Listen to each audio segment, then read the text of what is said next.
You're being scammed and you don't even know it. Welcome to the Wealth Building for Beginners podcast. My name is Kyle Demian, and I'm joined here with Renji Matthew.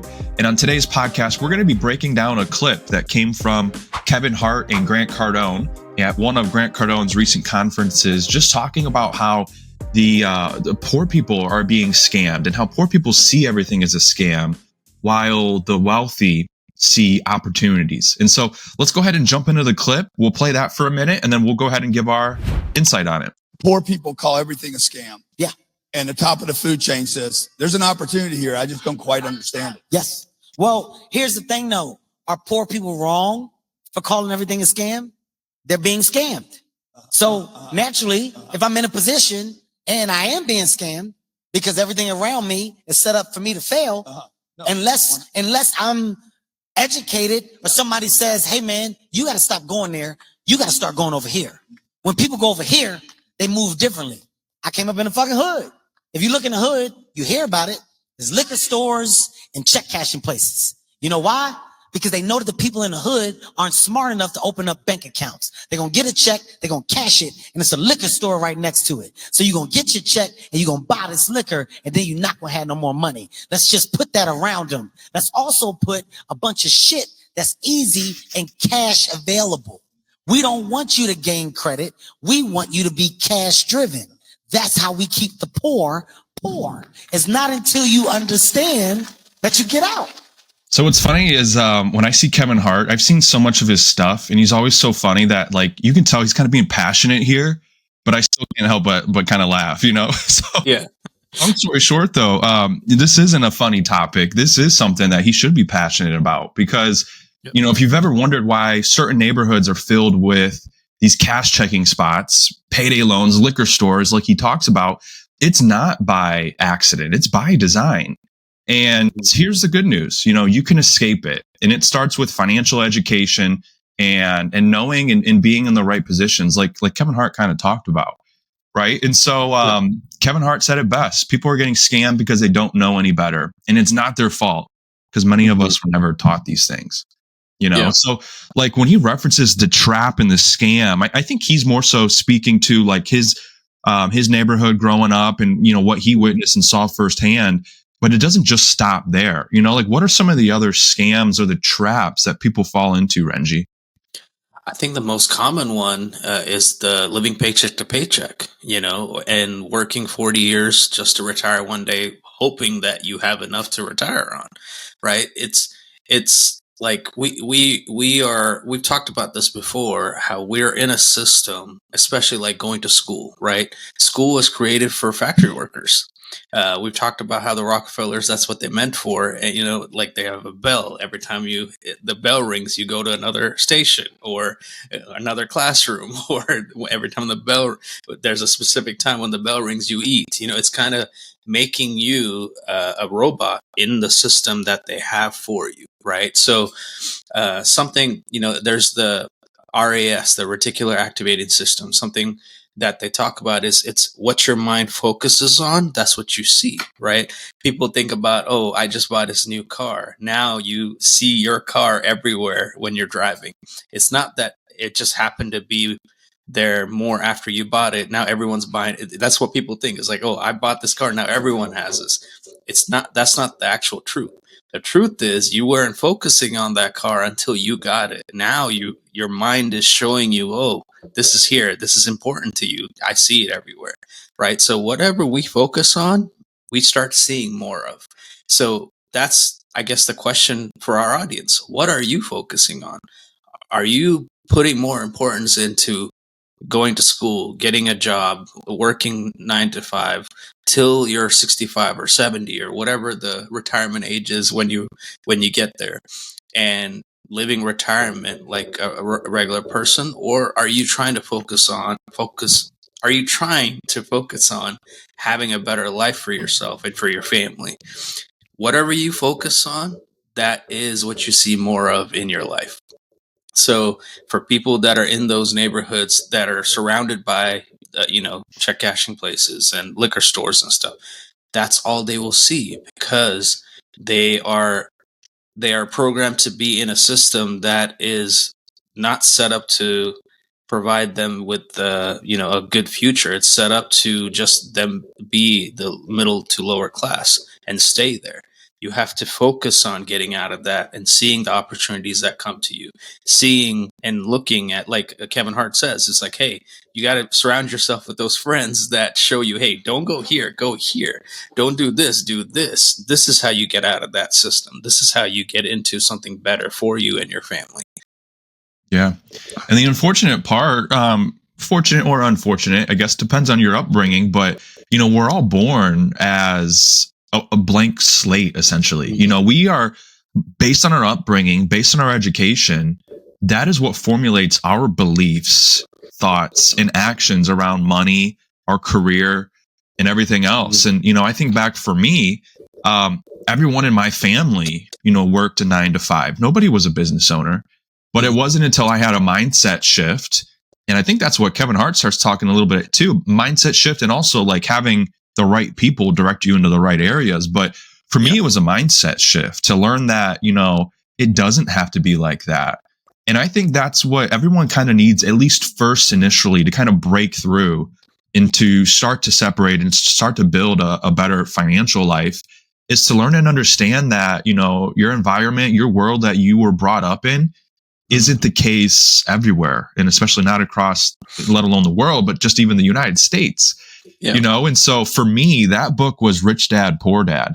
And so if you guys are watching this and you're kind of, maybe this is new to you, maybe you somehow stumbled across our page here, we've talked about that book multiple times, and how for us, it served as a great mindset shift to literally learn and watch the story of Robert Kiyosaki, who had, 2 different dads in his life, one that was a worker, one that was an entrepreneur and a businessman. And the 2 thought completely differently about money, which was the aha moment that I had for me. And Renji, did you have a book like that was, key in the mindset shift for you too? Yeah, we've talked about so many books that have influenced us, and Rich Dad Poor Dad definitely was one of those. But also the second book that comes after that, The Cash Flow Quadrant, it focuses more on the entrepreneur side. So that helped even more for me. And I know there's so many books that we've talked about, The Richest Man in Babylon. Like, that's another great one. If you're trying to put money aside and invest into things, that's a simple book. There's so many books out there, but yeah, I think for all of us, Rich Dad Poor Dad was one of the ones that started. Yeah, that's great. And so, and that's why, we have to go to these resources, and we really have to educate ourselves. The great thing about 2025, in the time of day that we live in right now, is that we have so many resources and so much education out there that's available to us. That's also the detriment to where we are currently in this period of social media and AI and information, is that there's so much information out there. It's kind of hard to sift through or to follow one. But that's exactly what you guys need to do, is just simply pick somebody, pick a platform, pick a book, start somewhere, and, start to take little implementable steps, depending on whatever age you are. Let's say you're 30, right? You have 30 years of potentially bad habits or just bad education that you've had access to and that you've learned over time. And it's not your fault. It's not your parents' fault. They're not lazy. You're not lazy. It's just because you've been taught to survive rather than to build or to be creative or to be a thinker, like we talked about with John Rockefeller, right? So some things that you can do, today to start changing and to start making the shift to being better with money and being more prosperous. One is the education, right? In starting with the book, starting with the podcast, maybe it's ours, maybe it's someone else's. We would love to have you guys on this journey with us. And other than that, though, like going kind of back to the video, he talked about the cash checking places and people just not understanding credit or banking. And first and foremost, I think the easiest way is for people to open like a high yield savings account. You know what I mean? So like Renji, where can people go to find a high yield savings account? Or if you have, maybe some ideas for suggestions of where people could go. And then I guess, first of all, maybe if someone doesn't know, what even is a high yield bank account or savings account? Yeah. So for people that don't know, normally a bank, so the banking system is set up in a way they don't have their own money. When you put money in this bank account, they're using that money to leverage it and give it back out to you in the form of credit cards, car loans, mortgages, personal loans, whatever it may be. That's why if you look, your bank, you'll get a small interest rate. It's usually less than 1%. That's why it doesn't seem like a huge difference. But a high yield savings account works the same way, but you're just getting a little bit higher return. That's the only difference. So might as well, if you're not going to use it, get a higher return. So start with the high yield savings account. A lot of them are online ones, do a little bit better. And we've talked about SoFi, Capital One, Ally. I use VO. Most of these, they don't have like a actual place you go to. It's online. So there's less overhead. So they have a higher return that they can give you because they're saving money elsewhere. But yeah, so that's, like Kyle said, a good place to start. And with that, once you've opened up a high yield savings account, to be able to start to at least save money in a little bit better place than your traditional savings account. One of the things that we've talked about in the past, and I guess it all kind of comes back to budgeting, is to actually start saving and investing money. And here's the thing. Here's probably the number one complaint I hear, or I've heard people say, or they say online, is like, well, yeah, that'd be nice if I had any extra money. If I could save and invest, I would, and that is a poor mindset to have, probably something that we were taught throughout school, because simply the fact that you should be living within your budget. Right now, I don't know the statistics, but there is a alarmingly high amount of people that are in debt. And for one reason or another, you need to start building the habit of paying yourself first and still saving and investing, even if you have nothing. Because what ends up happening to people that they break through, they start making more money, their budget, their expenses keep up with the money that they make. And you guys may be surprised, but Renji and I have talked to plenty of people as you're getting close to retirement. They've maybe made $100,000 a year, $200,000 a year, $300,000 a year, but they still don't have much saved or invested to show for it, because even though they're making more money, their expenses keep up with their income. So they're never truly building that gap and like getting ahead. So it's so key and so important to start building the habit of saving and investing early. And we talk about the 50-30-20 budget, where about 50% of your expenses should go to your needs: food, electricity, water, shelter, the basics that you need to live. Maybe 30% goes to your wants, whether that's a car that's a little bit over, what you need, or maybe it's extra clothing or extra food, just the extras, entertainment, and so forth. But then that last 20% should go to saving and investing. Here's the thing. Most people that probably listen to our podcast or that we communicate, most people do want to retire early. The only way that you can ever get to a point where you can retire early, though, is you have to get to a point where you're saving and investing at least 10% of your income. If you want to do it earlier rather than later, you should aim for about 20%. 20% saved and invested not only will cover you for your emergency funds and insulate and protect you from something large coming up down the future, but also will set you up really, really well for a successful retirement. And I talked to a gentleman a couple weeks ago that's done really well for himself, saving and investing. And I said, hey, like, what has been your secret? How did you accumulate this wealth? And he said, 40 years of saving and investing and just kind of automating it. I never really looked at it. Now that I'm 60, I have X amount of dollars and I feel pretty comfortable with where I'm at. And I think that's just a huge eye opener. It's so simple, but not many people do it.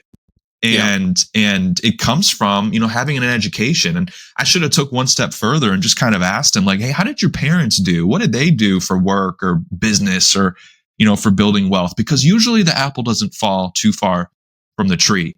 But if you're not, if you're not coming from a good tree, luckily we're not apples. We have feet. We can move to another tree and we can learn from other people that are sharing this education and so forth. And go ahead, Renji, were you going to say something on that as well?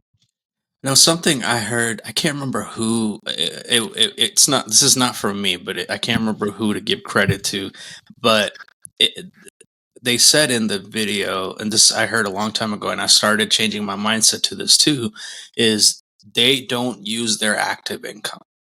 They invest all of their active income into assets that bring passive income. So in this case, I think they were talking about real estate and everything, but there's so many things out there that can be passive. So that's what me and my wife started doing is we would take active income from our hourly or whatever our active where we actually go and do the job and you get paid income for it. We would start putting that into investments, into assets, different things that would actually produce passive income. And then use the passive income to go buy whatever we want and live our life or whatever. Once we started changing our mindset to start focusing on that, it actually built, again, this is all things you learn by following other people and stuff. And I think that's a huge thing that people don't think about enough. Surrounding yourself with people like people that you want to become, right? Don't go to people that for advice for people that are not doing what you want to do, right? If you go to your friends that are not doing anything for advice to where you're wanting to be or becoming wealthy, they're not going to have the solution to give you because they're not being wealthy. They're not taking those actions that you need to be taking. Go to people that are doing what you want to do. Right? If you're wanting to be a real estate investor, go to a successful real estate investor and listen to what they're doing. Don't listen to your friend that doesn't have property to live in, right? If you're wanting to be wealthy, that statement is so true. The people that you surround yourself with is who you're going to become. That is so true. The 5 closest people you're around, that's who you're going to become like. So, who are you surrounding yourself with? What are the things that you're putting in your mind? What kind of things are you listening to? Are you listening to podcasts that are going to enrich your life or that are going to make you a stronger mindset? Or are you listening to rubbish on TV that's not helping you any, right? What are you reading? Are you reading comic books? This is to myself. Growing up, that's all I wanted to read was comic books, which is, it's fun for moments to release, stress or to escape the reality or whatever, but is it actually enriching you? Are you reading books that are going to grow your mindset? Are you reading books that are going to help you build wealth? So what you spend time on, what you focus on is what your future is going to look like.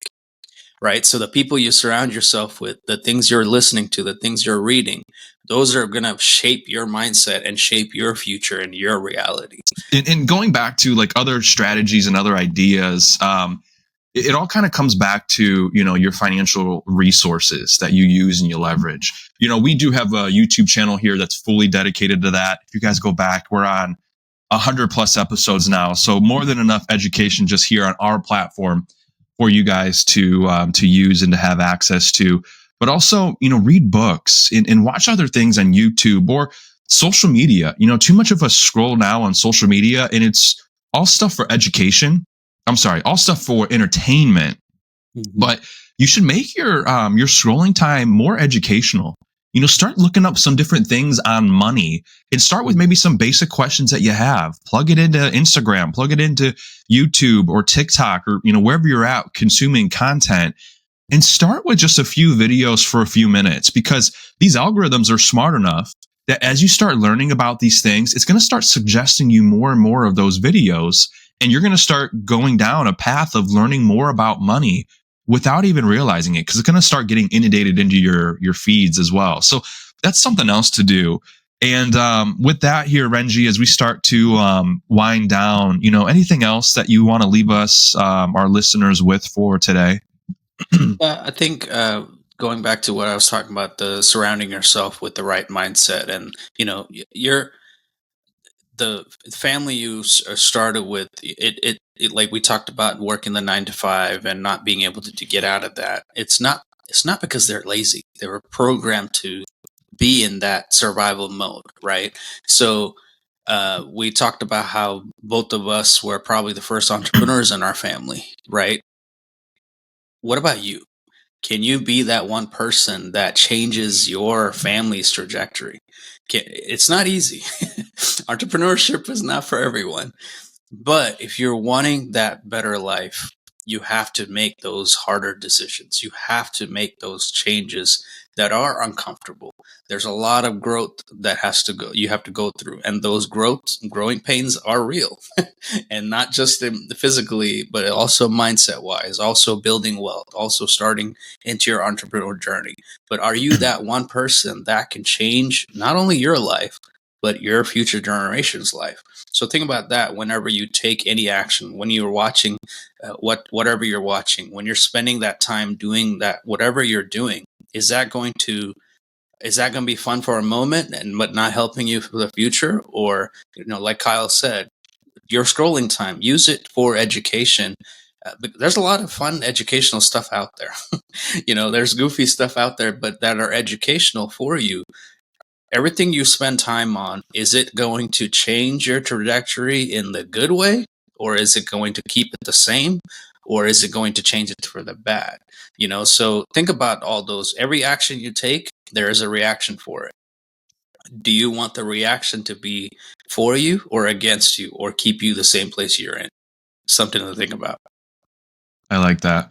And with that, nothing pains us more than, having these conversations and talking to people and, learning where they're at, in that moment. And then, maybe running into them 6 months, 12 months, 2 years later, and they're still stuck in the same position and they haven't done anything about it with the education or with the resources that they have. So if you're watching this video, number one, just pick one of the things that we talked about today and just take one actionable step and start the process. And it's just that, a process. You're not going to get rich overnight, right? That doesn't exist.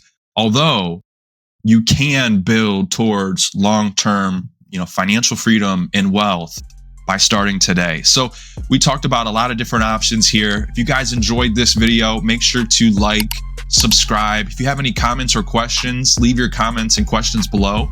We do read all of them, and sometimes those inspire other video ideas for us to have and for us to do. And if you guys liked watching this video, we'll have another one attached here that you guys would definitely like and enjoy as well. So go check that out as well. And if we could ever be a resource of you guys, feel free to reach out to us on social media, or that's probably the best way to reach out to us, is on somewhere on social media. We'll have our handles attached here, and we'll see you guys on the next episode. Take care.